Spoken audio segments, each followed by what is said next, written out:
শুভ দুপুর বন্ধুরা। এ দেখুন আমার রকি ভাত খাচ্ছে, পেঁপে, ডাল, কুমড়ো সিদ্ধ, গাজর সিদ্ধ দিয়ে। আপনারা কি এরকম সিদ্ধ ভাত খান? আমার রকি সিদ্ধ ভাত খায়। এ দেখুন, ওকে এরকম আমার প্রত্যেক সময় খাইয়ে দিতে হবে। ওকে আমার দুবেলায় খাইয়ে দিতে হয়। আর নিজে নিজে অল্প চিকেন খায়, যখন ওই হলুদ দিয়ে সিদ্ধ করে রাখি তখন খায়। দেখুন ওকে খাইয়ে দিতে হয় কীরকম বাচ্চাদের মতন। আর বসতে দেখেছেন, বসে রয়েছে। কয়েকদিন ঠিক মতন খেতে পারিনি, আমার হাতে ব্যথা ছিল, ব্যান্ডেজ করা ছিল, হাত গ্লাস করে খাওয়াচ্ছিলাম বলে ঠিক মতন খেতে পারছিল না। যে ভাত যখন দিচ্ছিলাম থু করে ফেলে দিচ্ছে বাচ্চাদের মতন, যে হাতে হাত গ্লাস পরা ছিল, লাগছিল।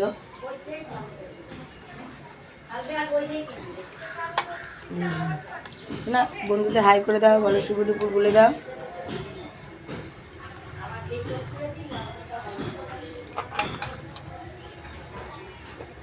না, ফটাফট করে খাও, আমার এখনো রান্না হয়নি। আমার এই কাজের ফাঁকে একে আবার খাই দিতে টাইম মতন, আজকে একটু বেলা হয়ে গেছে। মাংস আনতে গিয়েছিলাম, তাই জন্য ওখানে দেরি হয়ে গেছে।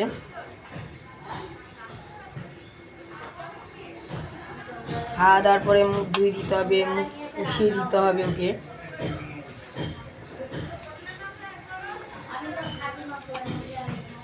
রাখছি বন্ধুরা, বাই।